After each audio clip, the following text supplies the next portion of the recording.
A wonderful good day.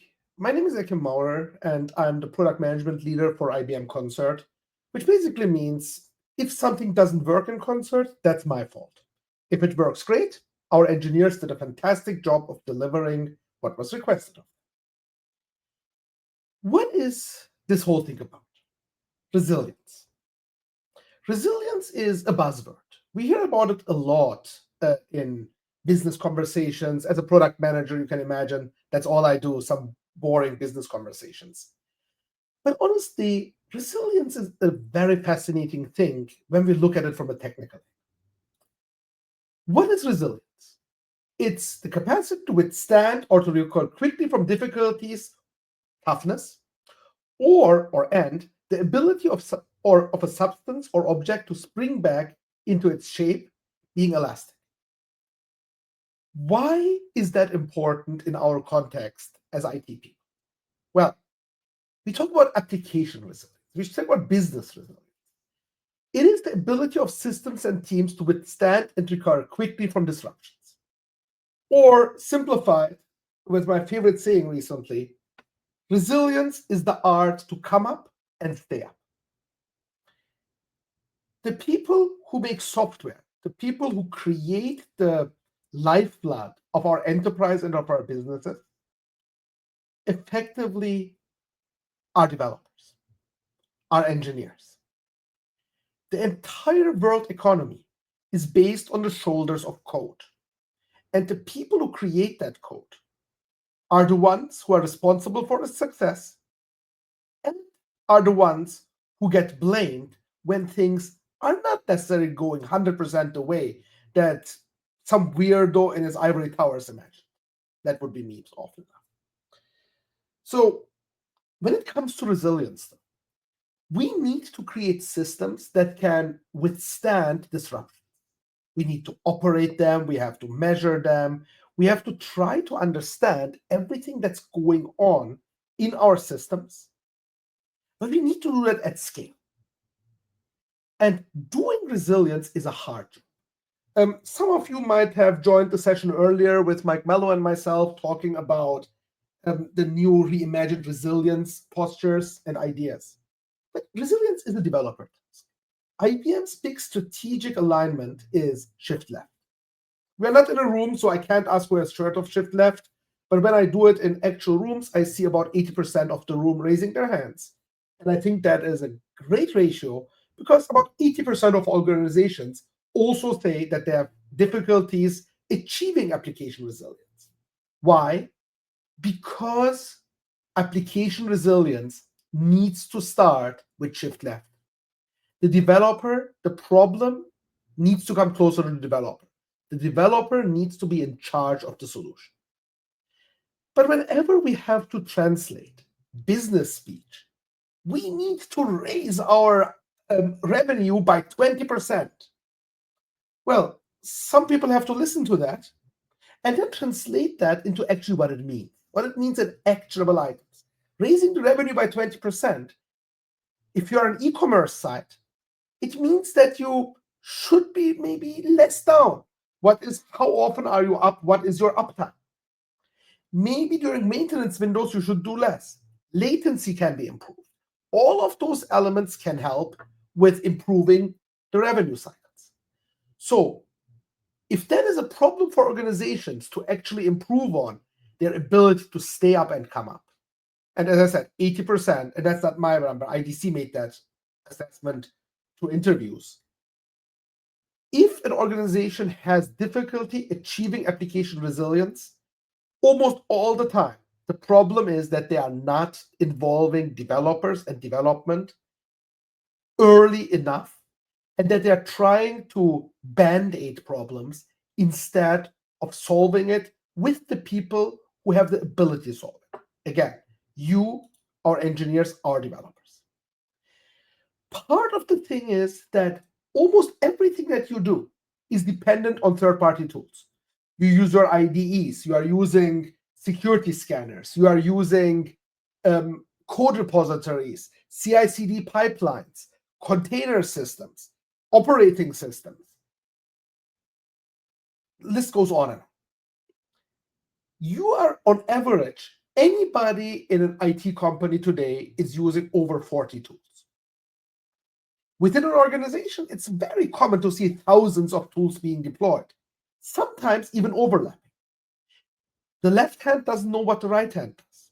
A lot of it is a manual effort. A lot of application resilience conversations are extremely reactive. You always talk about an outage, an incident. Very few companies start to look at the problem systemically. When they start looking at, oh, what can we do within a maintenance window maybe to improve our resilience so we don't have a problem? Resilience is the art to stay up. You can't stay up if you are reactive. You need to address problems before they happen. Afterwards, hindsight is 2020, but on the other side, an outage is also not necessarily something you want. Moving from a manual, reactive, and inconsistent way of solving problems. Band-aids are not repeatable. Band-aids are not consistent ways of fixing problems. Developers thrive when they can create lasting solutions. We all have to do, apologies for the language, a shit ton of remediation work. A huge amount of our efforts just go into creating band-aids. That is not our goal. We need to become better at managing application resilience. IT complexity plays into it, right? There's so many different things. I can guarantee that every single person listening to this call had this experience. An outage has happened. Their managers has called in all the individuals that have expertise or experience. Everybody is giving their manager or the war room leader, cut with different titles, an update of what they see, what they think, what they believe. And every single person in that room, except maybe for that manager, war room leader, every single person exits that meeting with the feeling, this should have been an email. We need to get to the point where, this should have been an email is the reality. Not the, but we have to sit in meetings because otherwise nobody knows what's happening. The reality of that meeting, every individual is sharing their knowledge, their experience, their gut feeling with the broader group to create kind of a bubbled up, but also simplified version of the problem to achieve two things. A, the default answer wasn't me. B, this is why I think it was, finger pointing sometimes even, and this is the solution that I would recommend as an engineer. Too much information, though, is what IT leaders see as the problem.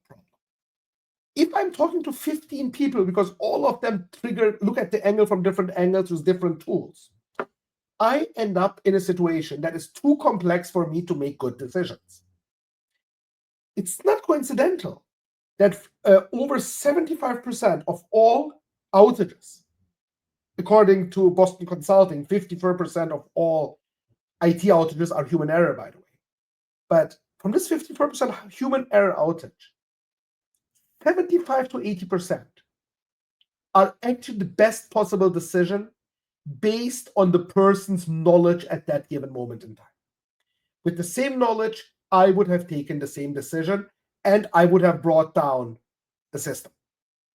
May it be IBM Cloud, may it be AWS, may it be Cloudflare. Every single one of those outages that recently happened can be traced back to human errors. And the decision was not a bad one. It was a hasty one. It was one that looked like not dangerous. We didn't know the impacts. Why? Because we didn't have all the data available. Only 15% are malicious or incompetence-based errors. So if I'm looking at 1,000 different data points, and I know that every hour of an outage can cost me over $300,000, cost in terms of opportunity cost, lost revenue, and other elements, obviously. And when I hear leaders saying, and most of you would agree, I think, that IT complexity is one of the biggest impeding elements of success, we need to address this problem differently. Because right now, everything boils down to human intelligence, gut feeling, and experience. Manual is problematic. At scale, we are not built to handle manual problem solving at scale. So, IBM Concert, it's a better way, in our opinion, a better way to approach resilience. We start with assessing what is going on. The whole thing starts with an application definition. What is an application? Well, if I ask 10 people what an application is, I get 11 answers. Example from Microsoft, is Microsoft 365 an application? Is Office 365 an application? Is Word an application? Or is the grammar scanning tool inside of Word an application? In my opinion, the correct answer is all of them. It depends who's looking at it. So if we let people define what an application is for them, and then provide assessment around those boundaries, we can actually start bringing a conversation down to the same wording. Because even though every company, every person disagrees on the details of an application within an enterprise, within a development set, within an open source project, everybody knows exactly what their mutual definition of an application is. So let's bring your application definition to the table. Let's bring your process. How is your gut feeling and experience-based assessment framework? Because that's what you're doing. You are assessing your resilience based on gut feeling and experience. What does that process look like? Can we take that process and codify it? That's what Concert does for you. And then, can I take your application definition? Can I take your process and ingest all the data sources that you would normally use to do that? Things like performance data from an application performance management tool, network performance data from a network performance tool, maybe connectivity data for the network from a real-time, like a RAM metric. I want to look at cost and cost elements. I want to compare to mandatory elements, things like compliance sets, things like what are requirements, government or company-wide, that I have to fulfill. And put that all together and make an assessment and create a posture. Understand, where am I? Because if I understand where am I, and if I have a comparison state of where I want to be, I can actually translate this entire logic of resilience to a very, I'll call it simple. We all know it's not simple in code, but from a logic, it's simple. I'm comparing a current state to a target state. If I break it down into non-functional requirements, NFRs, objectives, outcomes, around key elements that compose resilience, things like your ability to scale, how usable is your product, what is your availability, regional, local, time-wise, how secure is it? Is it recoverable if it goes down? Do I really see what's happening in observability? Can I make maintenances plannable? Is it easy to maintain, but also how does it in general fare when I do maintenance tasks? And finally, is the integrity of something given? Is it in conjunction or in logic of my rest of my estate? It's not always about, is it perfect? Sometimes the real question we need to ask is it consistent? Consistently bad might not be the ideal state, but honestly, I would prefer a consistently meh thing to something that is unpredictable. If I can put those things together, codify it, assess it, I get the foundations of having a level of knowledge. I can map my resilience flow with data and targets to a posture, to a knowledge base. And when I have a knowledge-based system, I can actually start applying AI agents to it. Oh, AI. Yes. AI is math with marketing. We just call it AI because it sounds better, it looks better. But what it does is very complex statistical and heuristic analysis of data sets, assessing it with questions, with algorithms, with functions. If I have your procedure in code, I actually have an algorithm. Can I apply your algorithm to my data? Would that give me an interpretation of what I need to do? So basically, could I create a navigation for you from where I am to where I want to be? That is what Concert brings to the table when it comes to resilience. Reduce, using a standardized framework, the ability to manage resilience. Get the data in easily. When the data is in, make data-driven decisions. We all trust our guts, we all trust our experience. But there's also the reality that if something is not data-driven, it's not repeatable. What happens if you win the lottery, or if the person who has that knowledge wins the lottery and decides not to continue to work there? You lose a lot of information. Data is persistent, experience is not. Effortless management resilience. Make your decisions data-driven. Combine all of your real-time tools with overtime assessment tools, with ticketing systems, with engineering tasks, with automation tools, with infrastructure, network systems all together to have real-time and unified visibility. That will allow you to prevent issues before they escalate or before they happen.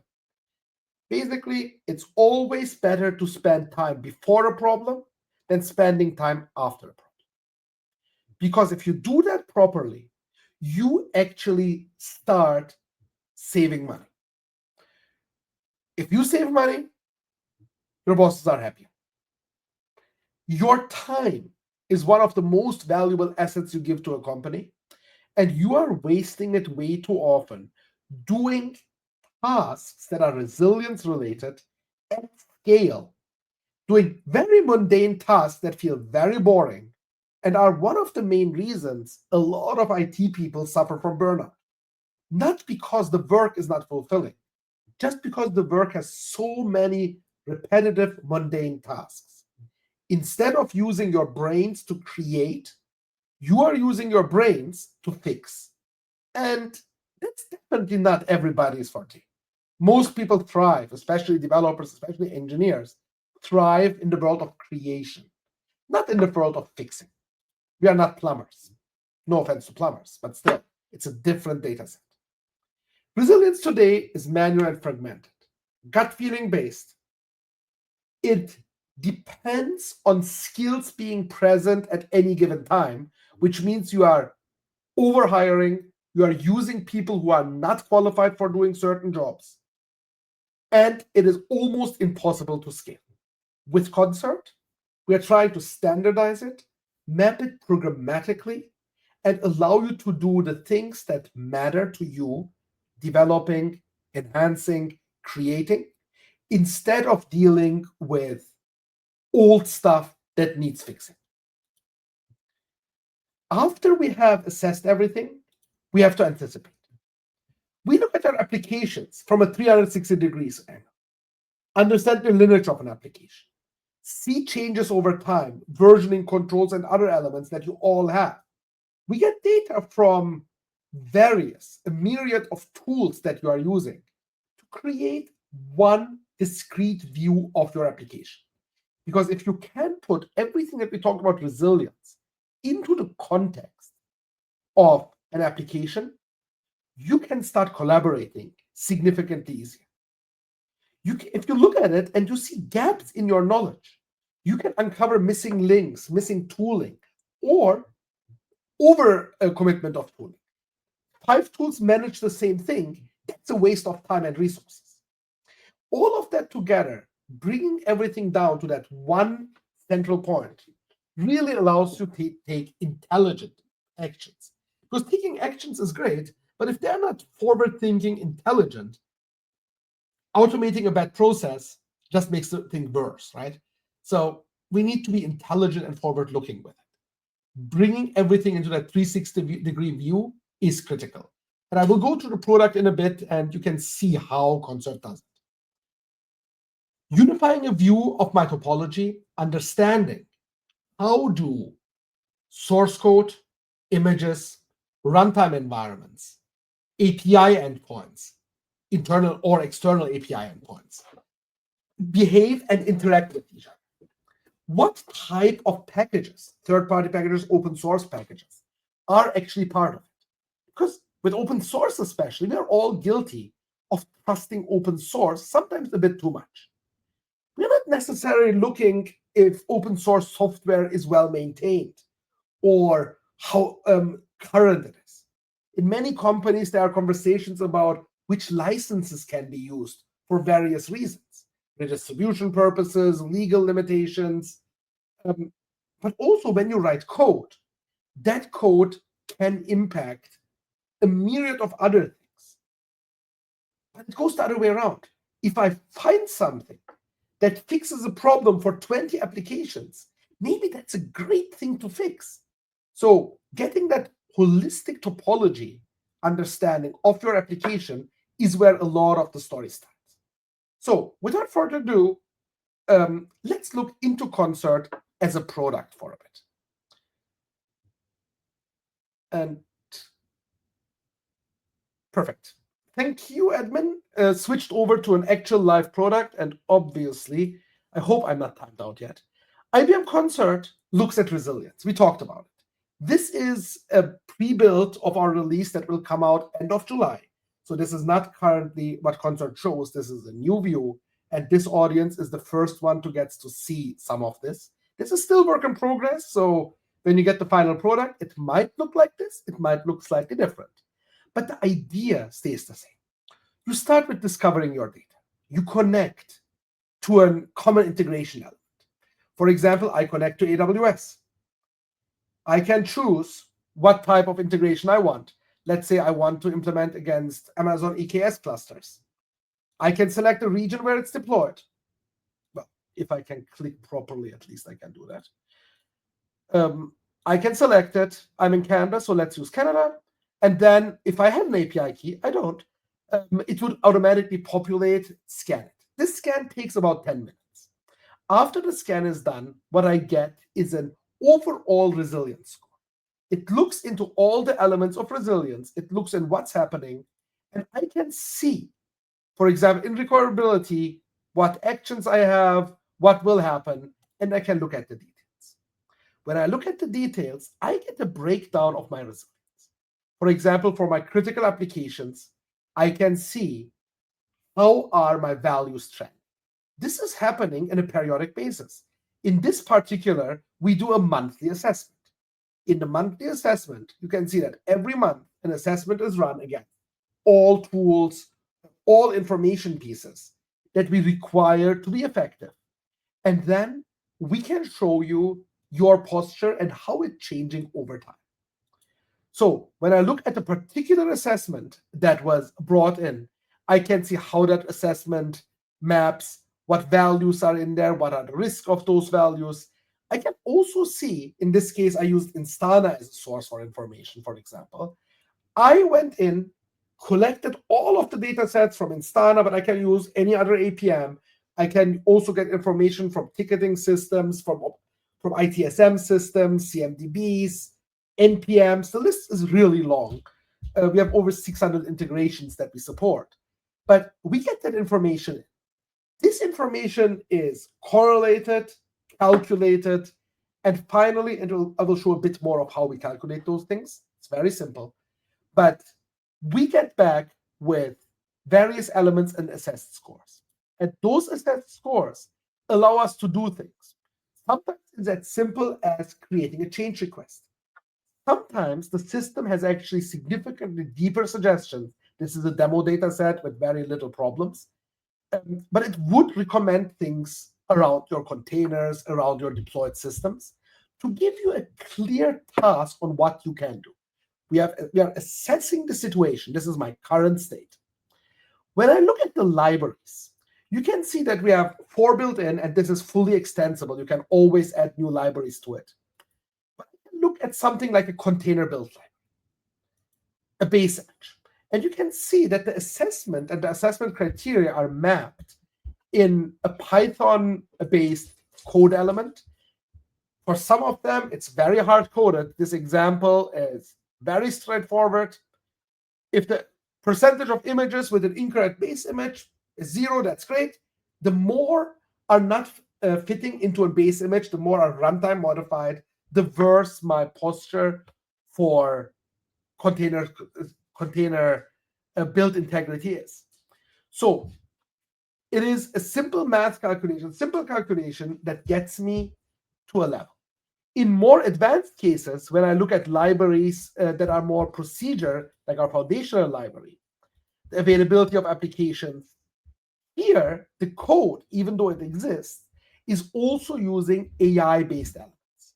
We are going into the background and are constantly creating the values that are going into this using our specialized AI agent.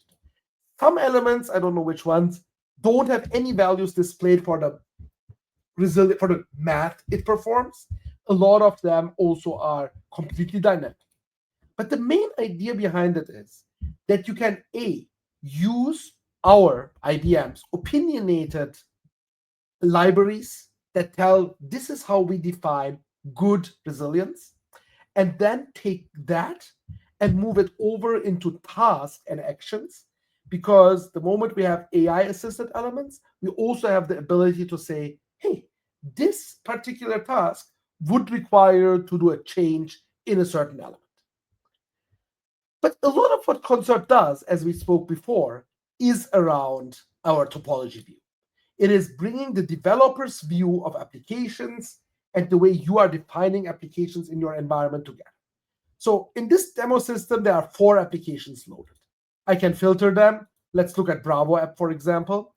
Bravo app consists of 5 repositories. It has 5 images built from each of those repositories. It's one application running in one environment. I can look at CVEs that are coming from vulnerability scans run against various points, or exposures if I have them. Task and task exposures are supported. The idea is you have several tools, on average 7 security scanning tools in your environments that scan your application relentlessly on various cadences, with every build, with every deployment, with every day, sometimes as hourly. It really depends on your company's security posture and on your desire on how much you want to do it. But you can also imagine, in a large-scale deployment model, vulnerabilities actually become quite interesting and quite deep. So I want to be able to look at vulnerabilities more in detail. As a developer, I'm not necessarily a security expert. Obviously, I understand the concepts, I understand the details, but there needs to be more. I can't just look at, oh, what is this? Okay, I get the vulnerability information. This is the CVE. This is the default. Like, this is all the information that you get from various, in this case, correlated CVE information. You can see other related CVEs and other information about it. It also shows where in the products you see those elements. And if my internet connection and my AI would be working right now, you would actually be also able to see what the detailed attack vectors are and what active exploits are out there in the wild. But in addition to that, I can also look at the blast radius. This particular vulnerability exists in 3 packages: in Git core, in Perl Git, and in Git. It is mapping to one of my applications, the Allegra app narrative as part of Bravo apps. The application is Bravo app. It runs in my IBM cloud production environment, and it has one public endpoint. It is high level for me because it is in a production environment, and now I need to see screens, I guess.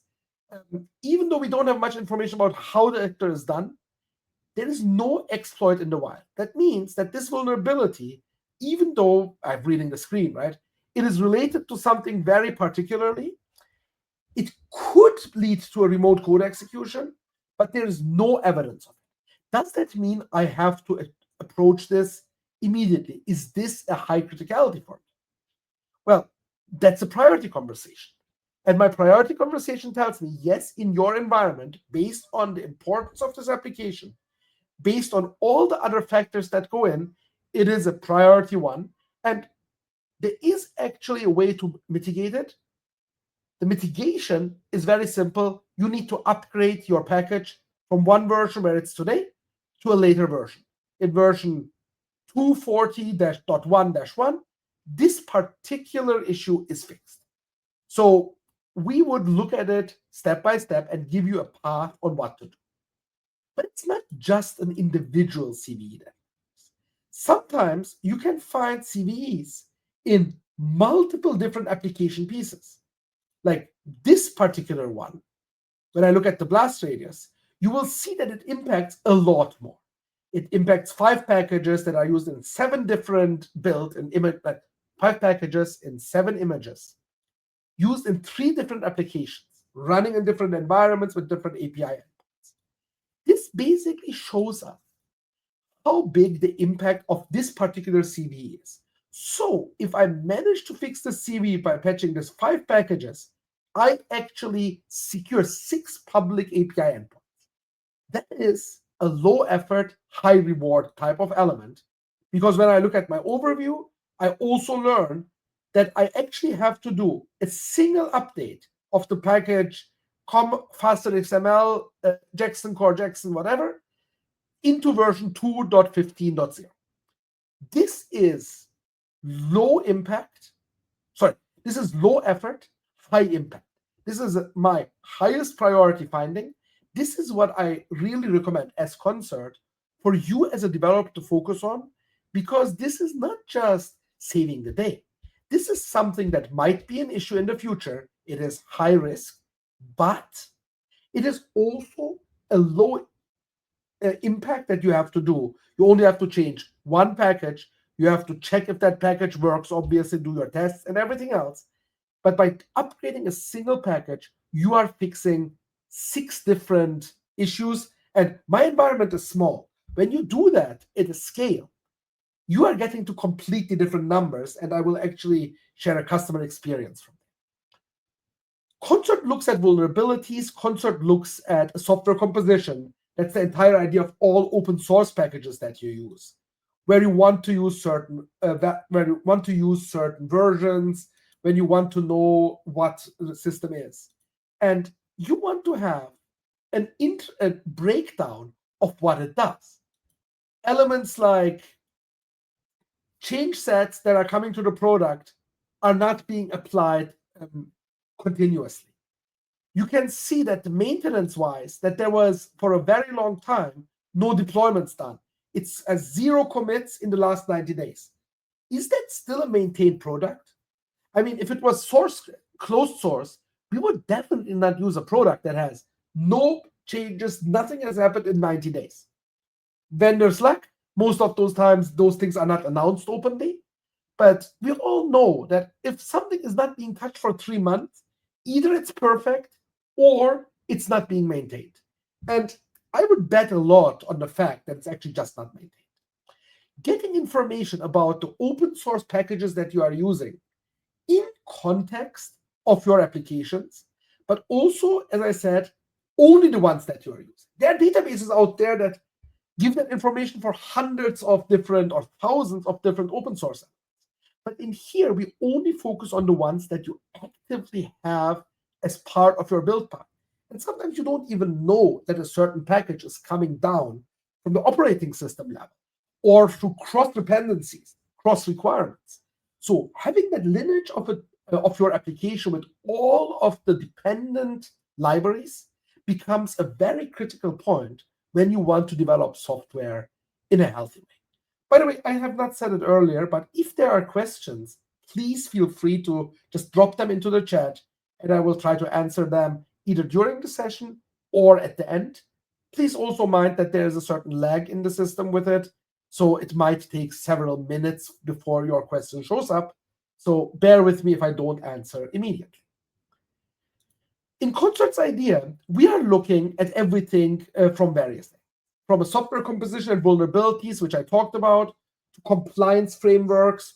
Is my environment, is my software GDPR compliant? Do I fulfill the needs of FISMA? Do I have to work on PCI DSS? And how does my system, how does my setup fare in terms of compliance to those elements? Understanding resilience, operational elements, seeing more about my mainframes, getting infrastructure insights, or just the health of containers are all work elements that are important. So when I look at all the information put into Concert, for example, and obviously this is a test system with only one data loaded, but you can see that I'm connecting SBOMs. That's interesting. I'm not letting you necessarily define everything manually. Instead, I'm using your CI/CD pipeline's outputs. I can either do it with an integration with your pipeline using APIs or other interfaces to ingest your pipeline information for both CI and CD.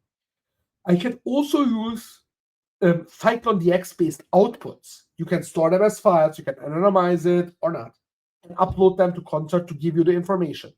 I store them, you can view them. And what I also allow you to do, especially if it's for the same application, you can compare them. You can do a simple diff between two things. Obviously, here I'm diffing two completely different SBOMs for two different product sets, but you get the idea. I can see immediately the diff between files. I can do it for anything uploaded, build SBOMs, deploy SBOMs, configuration files. Especially if you have multitudes of configuration files, it gets interesting because this is one of the key troubleshooting elements. Nobody changed anything is the default answer when something goes down. Nobody touched this. And in almost every single case, somebody did touch it. And most of the time, somebody touched the configuration file. Being able to see a diff between a known last good state and current state makes life easier, especially if you don't have to hunt in all the directories. Oh, is this file being kept here or there? Concert takes care of it as part of the CI/CD steps and extracts files as needed. You can also use this to get a better understanding of your overarching posture, of all the information in there, configuration files, certificates, other information that you have. We even allow you, not even allow you, but we also give like certificate expiry information, which is one of the most common reasons for outages, that a certain SSL certificate expired. But all of those things come together and allow us to get a holistic view of our environment, of our system, and all of it with the goal of feeding into my overarching resilience and resilience posture. Because if I have vulnerabilities, I am not secure.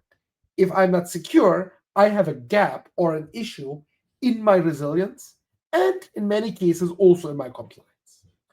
Putting this in contact with disruption costs, putting this in contact of trends over time, and trying to understand how individual applications fare that I have access to, think of it as more a higher level, but even at an engineering level, the breakdown of an application into individual containers, and then evaluating the individual containers or even drilling deeper down allows us to have a much healthier way of viewing our application. So, as we have assessed the system, now, if we can return back to the slide deck, we can talk about what's next.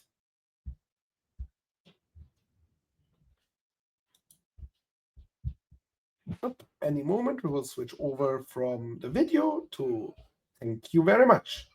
So, after we have assessed all the data and anticipated what will come next, the next step is automating the output. Concert Workflows. Concert Workflows is an API-driven automation tool that allows you to solve that concept of how do I make things at scale. It helps us to get data into Concert, obviously. It helps us then to take the insights that, oh, we have found that your container is built on a separate base image. That base image is not part of the repositories. What do you want to do? Well, you have multiple options. You could copy that over. You could rebase your container to something that exists in the library. All of those are tasks that you take. When you look at vulnerabilities, one of the key tasks is, how do I patch at scale? How do I fix the problems? Workflows gives you an interface allowing you to do that. It's drag and drop. It allows you to code. You can go in and actually code with it as well. It supports Python, Node.js, I think Rust as well, several languages. But what it allows you to do is to create reusable workflows with simple logic, loops, if-then-else statements, mapping the process that you manually would do into code, and then allow you to repeat it over and over and over again. You can create sub-workflows, you can reuse workflows as part of larger sets. It allows you to do a lot of different things. And then also gives you the ability to take actions that are coming from the recommendations. So Concert makes a recommendation or an actionable insight, as we call them. The actionable insight is using agentic technologies to automatically generate a workflow for you that will solve the problem or will execute the recommendation and steps Concert recommended. So after you have that, you look at it, it creates the workflow. You also have a chat interface for those who like chat interfaces to actually ask to create a workflow for you. But when all of this is done, you get something that you can execute and store and re-execute again. In fact, Deutsche Telekom, one of the world's largest telcos with almost 200,000 employees worldwide, they have gone from 23 to 25, increasing the number of vulnerabilities in their homegrown applications. They went from 2,500 to almost 4,000 vulnerabilities.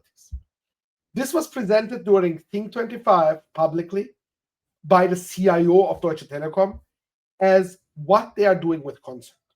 But as the number of vulnerabilities grows, the second thing that grows is the time they spend on patching efforts.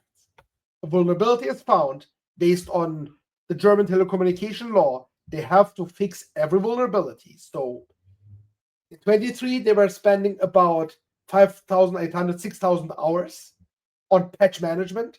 Today, it's 9,000, and the trend is growing. This is just 2 years. When you look at larger scales, you will see that the growth is almost like a hockey stick. It is growing more and more. You spend more and more time. It's not just linear. So with so much work done, they approached us. They approached our workflow engine, our vulnerability, our remediation, all of the systems. They tied AWS's inspector system to Concert. They have fed other security scanning outputs to it. And then let Concert look into it, create the workflow, and run a workflow. The workflow very simply calls an Ansible script. With an Ansible script, you can patch a system. Great. But Deutsche Telekom has 9 different standardized OSs. In their environment, which encompasses over about 38,000 machines. This is just a pilot set that we are using. Their system is actually much bigger. But 38,000 servers on AWS. This information, sorry, I'm tired. This server count needs to be patched, and not all the servers are the same. It is simple to run an Ansible script against a homogeneous environment. But how do you run an Ansible script against thousands of systems running 9 different operating systems, variations of Linux, Windows, various Unixes, BSDs, purpose-built ASIC level products, all of them require those patches. So how do I create Ansible patches that are actually attaching to the system they use? I have to create almost an individual Ansible patch for every single system. If the patch level is not the same, if a certain thing is installed on one server and not on the others, Ansible is not great at executing in that varied environment setup. Instead, with Concert, we would actually be able to pick and choose from Ansible script or even create those Ansible scripts for taking automated action at scale. And what this means is OS level patches in 3 months. Deutsche Telekom is now able to do 4 times the amount of OS level patches because the manual effort is reduced. And they don't just do 4 times the effort. They do it in 22% of the original time. That's a fifth, almost a fifth of the original time. They want to get to the point where 100% of their OS patching, middleware OS and database patching is fully automated in that process. Basically a single click execution. Yes, patch all the vulnerability, patch this vulnerability on all the servers, click, done. The change process needs to be automated, which means that there shouldn't be a human clicking buttons everywhere. There should be an approval chain. The system should trigger it, and then you should have all the approval steps that the human in the loop stays in there. But it is an approve or deny approach, not a, oh, let me check every single line of that script if this is actually what we want to run. Become a single source of truth for vulnerability management and reporting, whereas today they have tens of systems that provide incompatible reports. And with Concert, they're trying to bring all of that together and effectively reduce the human effort regarding patching by 80%. Intelligent automation at the enterprise scale allowed Deutsche Telekom to move automated software patching from being a 90-minute exercise per application to 20 minutes. And this drop is 70 minutes that an engineer who was doing this before now has to actually create and not just to be a bystander and walking with it. Okay, that's it. Thank you very much for the time spent. I hope this was informative and you got something out of it. And I certainly hope I didn't bore you all. But if you have any questions, please feel free to put them into the chat. So there's a question if this is like Terraform, in the sense that I can automate application infrastructure, application configuration elements. Well, it's not necessarily not like Terraform. Terraform is an execution platform for us. This is more the piece of where the human looks at all the problems and then executes either Terraform or Ansible scripts to actively do things with it. Creating the patch, understanding which patch needs to be installed, understanding on the OS level what OSs need this patch. Simple thing, if you have a various system configuration, you might have a Red Hat system and an Ubuntu system. You cannot use the same commands even to update or run a patch. All of that needs to be hyper-specialized for that environment. Ansible helps with it, but Ansible doesn't do the whole job, especially in environments where custom software is running, where things are not installed to the regular OS package managers. You get really into the trouble of having to create bespoke solutions. That's not something that Terraform does. Terraform allows you to deploy the systems in a much more consistent manner, but reality is it looks great in theory that everything is uniformly deployed. When you do analysis of runtime systems versus the planned systems, you will see that there's a huge discrepancy in what was desired versus what's actually out there. And that is where Concert can help in bridging the gap between business realities and desires. Because if you ask our bosses, they will all tell everything is the same, every server looks the same.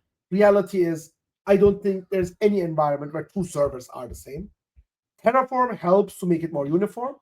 Ansible helps to automate it. And Concert helps of making changes that are required at scale with less human interference. But thank you for the question. Anything else? Anybody is interested? Giving it a few minutes for it to actually drop in here.